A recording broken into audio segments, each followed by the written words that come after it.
got a better idea. Let's pass a bill to cover the moon with yogurt that would cost $5 trillion today. And then let's pass a bill the next day to cancel that bill. We could save $5 trillion. Oh, nice. Paul Ryan explaining some of the budget gimmicks that are going on in Washington, D.C., as they always do, where you subtract money not yet spent and call it a spending cut. Right, exactly. Or you don't know if it's going to be spent. For instance, the wars. They're taking, if we're at war for another 10 years with 100,000 troops, this is what it costs, so we're going to end that. Why don't we just say it's going to end and count that as savings? Right. Because we don't know if it will, but maybe it will. I don't know. This is the sort of bull dung that some congressmen, particularly the freshman class, are rejecting. I suspect that group includes Congressman Tom McClintock, who joins us now from D.C. Tom, it's got to have been a wild last 24 hours or so. Well, it's not altogether different from what goes on in Sacramento every year. Oh, really? So just bigger numbers. Are you looking around to people and saying, look, I've got experience with this sort of thing? Well, the frustrating thing is that we are up against a clear warning from every one of the credit agencies. You guys have got to reduce your projected deficit by at least $4 trillion over the next 10 years, or we're going to downgrade your credit, whatever you do with the debt limit. That's the issue that has to be addressed, and the problem with the measure we've got right now is it doesn't come close to doing that. So are you voting yay or nay on Boehner's bill today? I'm a no vote on it. Again, it doesn't do what needs to be, the minimum that needs to be done to preserve the credit rating of the United States government. And if that credit rating is downgraded, it means the government's borrowing costs are going to skyrocket. And with the enormous amount of debt we're already carrying, that's going to wipe out all of the budget savings that we've been arguing about, talking about for the last year. And then that's going to ripple over into the rest of the economy. And you're going to see higher mortgage interest rates. It's going to be more difficult to get a car loan and more expensive. Credit card rates are going to go up. It's not a good thing. And there are two conditions that have got to be met to prevent that from happening. We're going to have to increase the debt limit because we could shut down the entire federal government right now and still not balance the budget because of all of the entitlement spending that's literally consuming more revenue than we're taking in.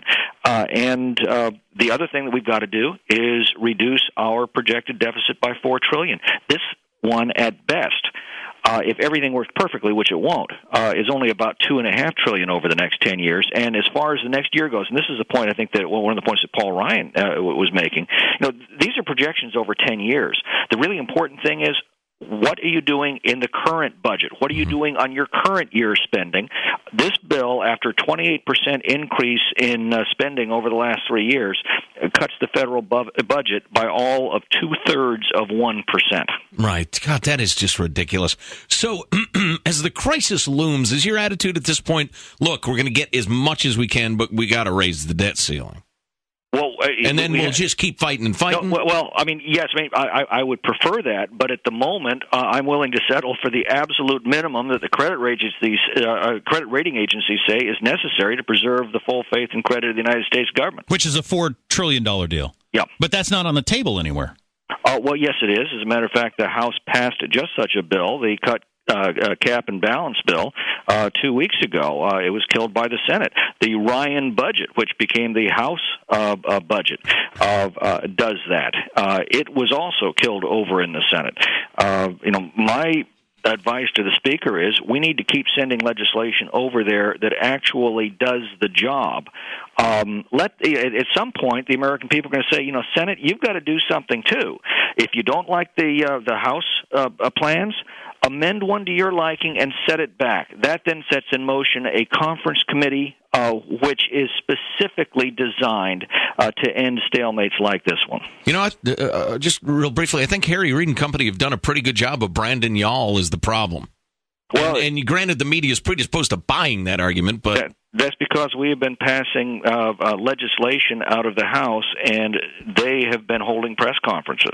So I'm following this minute by minute last night, and news reports are they were 4 or 5 votes short of passing the Boehner bill, and that's why they had to put off the vote to try and cajole another 4 or 5 votes. So you're one of those holdouts. Were you getting a good talking to yesterday, late into the day, or did they know you're not going to budge? I met with the speaker yesterday afternoon. He was very cordial, very respectful. I explained to him why I couldn't support the act. I explained to him what I believed we needed to do from here to get this back on track. He was not the least bit unpleasant. Quite the contrary. He was very respectful, very cordial. You know, you wear like a $20 watch, Tom. He could probably get you a Rolex or something. I mean, through some, twisting of the ethics rules. I appreciate your point of view, and it's been driving me nuts watching the media coverage of this. I don't know if you have time to, follow what cable news idiots say about this sort of thing, but the view out there is there's some radical crazies bent on destroying America in Washington, D.C. that are holding up these votes, and they leave out of the argument that we're going to destroy ourselves if we, no matter if we don't do anything about this. They're the only people trying to stop us from destroying ourselves. I met face to face by the chief sovereign debt analyst for Standard & Poor's a couple of weeks ago, where he says, "Look, you guys have got to trim the budget deficit by another $4 trillion, or we will not be able to affirm the AAA credit rating of the government. Basically, we will have to downgrade you." And when he said that, my response to him was, okay, well, how about $3 trillion? And his response was emphatic and immediate, no.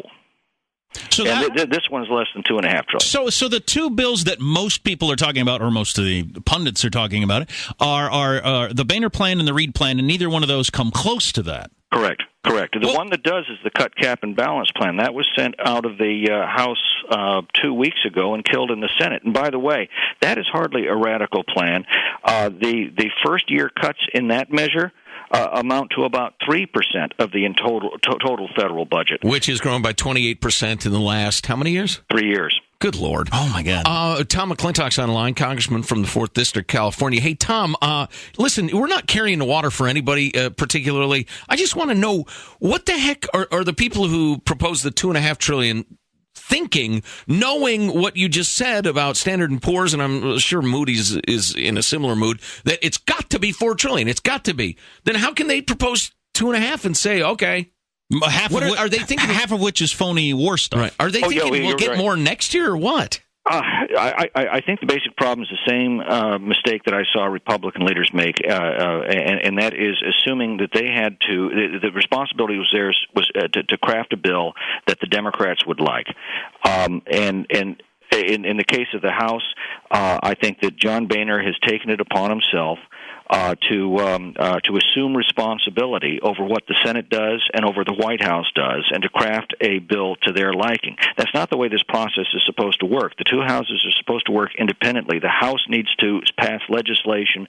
to its liking over to the Senate. Then the Senate has the choice of either accepting it or modifying it to its liking, and then sending it back to the House. That then sets in motion a process involving a conference committee that has evolved over the centuries specifically to resolve stalemates like this one, and they're not doing it. And that's the problem. Instead of following the normal process, we've got the same thing we saw Sacramento's process degenerate into over the past quarter century, and that's legislative leaders trying to meet behind closed doors, coming up with a plan that they like, and then trying to force it through their conferences. That system just doesn't work very well. It didn't work very well in California, and it's not working very well here. Talking with Congressman Tom McClintock of California, Republican. Were you in the meeting the other night where Boehner said, "Get your ass in line"?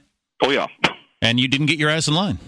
Well, he was kind of frustrated, but John is a very reasonable individual and calmed down right away. And like I said, my meeting with him was actually very pleasant. Speaking of pleasant, our pleasant president is going to address us in 7-8 minutes from what we understand. Any clue what he's going to say? No, I think the more important question is, does he even have a clue what he's going to say? What time are you all voting today? I suspect that the vote will be called the moment that the speaker believes he has the votes. And not until. Yeah. And since you're not budging, it might not happen. Well, again, it's a huge caucus. We've got 240 members, so I've watched this thing happen before, and as it grinds on, my prediction is he'll probably end up with the votes. But the bad news is even if it gets to the president and signed into law, is not going to prevent a downgrade of the nation's credit. Unbelievable. See, my fear is that they've come up with these plans that establish committees, and we're going to look into this and take it really seriously in the future, and then they won't. You know how that works. They just won't. Exactly right. And by the way, this particular committee is not charged with reducing spending. It's charged with doing anything to reduce the deficit, including major tax increases, which in turn can do enormous harm to the economy. I'm reminded of the old expression, ask me no questions, I'll tell you no lies. I don't suppose you'd like to comment on the fact that there got to be guys thinking, boy, Boehner's looking bad. I could be the next speaker. Because that's hard. I can pretty much guarantee you nobody wants that job. That is the worst job in Washington, D.C. It is infinitely worse than being the president, because the president can do pretty much what the president pleases. The speaker has to worry about 240 prima donnas, and that's the job that nobody wants. Cat herder. Yeah. Tom McClintock, Congressman, California. Tom, always a pleasure. Keep fighting. Boy, this is a wild one. We really appreciate you coming on a busy day. Mm-hmm. Oh, it's my pleasure. Thanks for having me. We'll talk to you soon. You know, I was hoping that was the direction he was going, but I was perfectly willing to accept him saying, look, this is as good as it's going to get for now. Because I understand that happens sometimes. But I'm happy that he's going with the, no, this is nothing. This is more nothing. All right. And this is as bad as not raising the debt ceiling in terms of the damage it's going to do to our credit rating. Doesn't that seem inevitable at this point? Inevitable that we're going to get the credit rating lowered for the first time in our nation's history? That seems inevitable at this point. Good Lord. I hope not. That would be disastrous. I like Tom pushing the cut cap and whatever it is, control. Balance. But sounds like an ad for a bra, doesn't nobody it? believes cap nobody believes that's going to happen. That's what McCain's speech was about the Tea Party trolls and everything. He said, look, I've been through this before. McCain said this yesterday. This got left out of his clip, and it makes him a little more likable. He said, nobody is a bigger proponent of a constitutional amendment on spending than me. I have pushed it my entire life. Nobody currently serving has voted for one more often than me. I've been through this many times. We came up a vote short 25 years ago or something like that. Did he refer to the idea as the precious? I'm telling you, as someone who knows how the Senate works, that's not going to happen.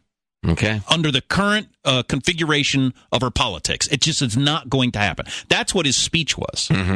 To the Tea Party people. Yeah. And so, you know, there's a point to that. If it can't happen, if what Tom wants to have happen cannot happen, I mean, honest to God can't happen, well, then what? You've got to do something else. You've got to come up with the best you can get outside of that, right? Yes. Although there have been many times through history where something that can't happen, quotes, did eventually. Although, usually after a lot of people got bloodied. Well, not with a Democratic-controlled Senate and a Democratic president, though. I hear you. We are going to get our credit rating lowered for the first time in our nation's history. Son of a bitch. Next week. I think that seems to be a promise.